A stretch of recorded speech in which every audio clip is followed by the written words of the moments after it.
There are places in New York City that do not exist. Fresh examples are found every day. There's no conceivable limit to what they may or may not contain. And now these unreal rooms, vaults, buildings, shafts, and tunnels are the subject of an investigation being undertaken by the Pratt Institute. The impetus for the project remains, comically, a 100-year-old Brooklyn ghost story. As is so often the case, it begins with a curious newspaper account, a sarcastic 1894 Times article about Bushwick, a rocky, bleak, lonesome district, where in the area's most notorious ghost is depicted as a woman who goes about in the scantiest of attire with disheveled hair and bare feet and falls into a fit of hysterics as soon as anyone approaches. Though 5 petrified women swore they'd seen her in a calcium light in November of that year, most likely the ghost was just a cold and raving drunk, one more casualty of the booming alcohol industry that so defined the neighborhood in its youth. Skepticism aside, over 200 men still set out to kill, capture, or exile the apparition in the middle of the late autumn night. Yet nothing appeared before the angry citizens beyond their own breath and chatter. After shuffling back to their beds and daily routines, the woman went all but forgotten, until a rogue investigator returned her to the spotlight. He declared that while walking across the lots near Irving and Knickerbocker Avenues, pursuing an exclusive interview with the drunk ghost, he was confronted by the specter who performed the serpentine dance while he remained rooted to the ground, immobilized and unable to complete or even begin his line of questioning. Imagine a plastered hobo subduing a reporter with her languid, swollen Roomba. What impossible moves could make a man confuse a woman with a ghost? Whether reinvigorated by this attack on freedom of the press or excited about the prospects of a new dance craze, a mob of over 300 strong, including a police task force and patrol wagon, numerous citizens armed with rusty old army swords, and even one man arrayed in fragments of an ancient suit of armor, of which the breastplate did not fit him very well, stationed themselves together as a mighty Bushwick battalion to finally run the spectral woman out of town, swiveling hips and all. It's a classic New York scene. So many strangers gathered together in costumes and accessories, hoping to catch a quick glance of their own deaths before them. A theatrical end dolled up in spectacle and circumstance. They failed, of course, but not for a lack of trying.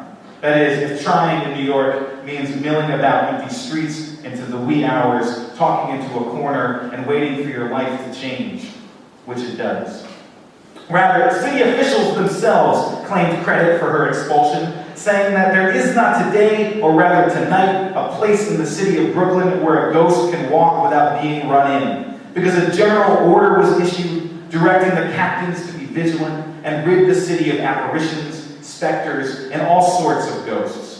Though obviously tongue-in-cheek, the accomplishment is no less astounding or profound. That ghosts are not real serves only to make more amazing the police department's success in eradicating it. That is, it ought to be impossible to do anything at all to non-existent entities such as ghosts, yet the officers still manage to usher them, i.e. nothing, out the city gates with authority. Have you ever tried to remove a nagging emptiness from your life? The task is more arduous than its imperceptible weight would imply. At the time, Brooklyn was its own urban entity, separate from New York City proper, and the regulations noted above were listed as one of the reasons why we don't want to have our city consolidated with New York. If such a dire disaster should befall Brooklyn, all our anti-ghost orders would be rescinded, and our streets would become haunted night and day. That Brooklyn has since been incorporated as a borough of New York City is firmly established and incontrovertible. And that the non-existent ghosts, therefore, have returned in order to not haunt the streets is merely a matter of deductive logic. Zoning and county limits have changed in the dead's favor. But where exactly are or aren't they? To put it bluntly, the dead have been priced out. This is easy to imagine considering the rising real estate prices in Brooklyn, with the average price per square foot rising from $421 in last year's third quarter to $443 this time around, and that the average income of a dead person is abysmally low, remaining unchanged for centuries at somewhere around $0 annually. Not to mention the unemployment rates in this demographic, which run at roughly 100%, depending on the year. Nor is this a weak attempt at humor or levity, but instead a sad and unchangeable fact. If America has an equivalent of what the Indian caste system calls the untouchables, it is the dead. We are not allowed to interact with them, to employ them, to wash or bathe or feed them, to date or even kiss them, and we are told to regard their very existence as suspect. Becoming dead all but eradicates contractual agreements and nullifies marriages. They have almost no rights and can't even vote in a country that calls itself free. A few among them are revered and given preferential status, but these dead to riches tales of stone monuments and enormous murals are anomalies that serve only to veil the iniquities so endemic to the population. Like many outcasts with nowhere else to turn, the dead may very well have taken to the streets, homeless and destitute. Yet, reports of hauntings in the city are at an all-time low, and those waiting in shelters and hospitals are often revealed to be the grumblings of the mentally unstable or the scared whimperings of traumatized children. Much of this remains beside the point, however, given that ghosts and the dead are hardly allowed lodging at all in shelters or even hospitals. As soon as they're discovered in these places, they are sent off to be buried and hidden from public view. Yet this is a clue. Looking for them underground is a place to start. Traditionally, the most reviled and exiled of New York's pariahs take to the network of subterranean spaces that stick like mollusks to the bottom of city infrastructure. With nowhere else to turn, the ghosts may have taken residence in the abandoned subway stations and platforms, the bricked-over rail lines, boxed-in developments, roped-off storehouses, or barricaded drop shafts. The most comprehensive popular report on such places is Jennifer Toft's The Mole People, a book that describes in detail much of the lived-in, searched-over, and rumored infrastructure beneath the city. Though widely read, much of its claims are, according to scholars at Columbia University, patently untrue and blatantly falsified.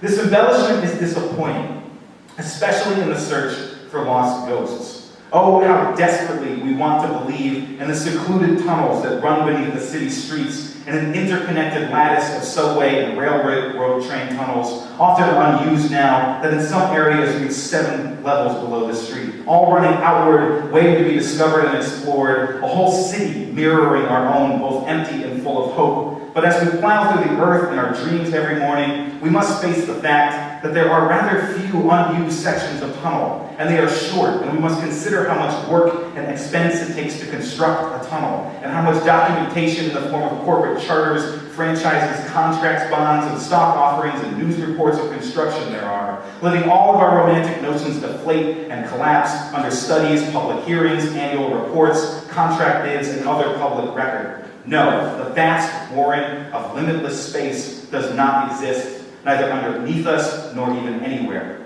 The places simply are not there. This is what makes non-existent spaces the most valuable real estate in New York City. Their not being there doesn't mean we cannot look for them, cannot hope to find them, or wish to be in them. Finally, but only ensures their lucrative supply and demand ratio. In an amazing feat, the supply is so low, zero, that it can hardly achieve the demand, infinite. A demand born out of our longing to believe in something just out of reach, something waiting for us around corners and over hills, a specter hoping to dance us into stillness, impossible people and places stretching outward from the paths we pad over repeatedly, something to shake off the feeling that this is it. These stairs and platforms and doors and vestibules, archways, atriums, and halls are the limits of the world, the end of the earth, such that nothing could ever be more expensive than these dream places. Their unimaginable prices bordering on myth or fetish or religion, or the place where all of these things meet our ambition in a dance we don't understand. A tango, a buck and wing or cabriole, a vigorous rhythmic dance originating with gypsies, a sinuous Polynesian dance with rhythmic hip movements, a Breton dance resembling a quick minuet, a quadrille, brigadoon, or samba, a dance where partners move around each other. All of it, everywhere, mocking us not with its deadly living, but with its never occurring, never happening, never existing, and simply not being, not here or anywhere, the one thing we can never really have, to not be. So meet me on the corner of Knickerbocker and Irving, because if only out of spite alone, we too should assemble to kill it, again and again, right where it isn't. until it lives. Thank you. Woo!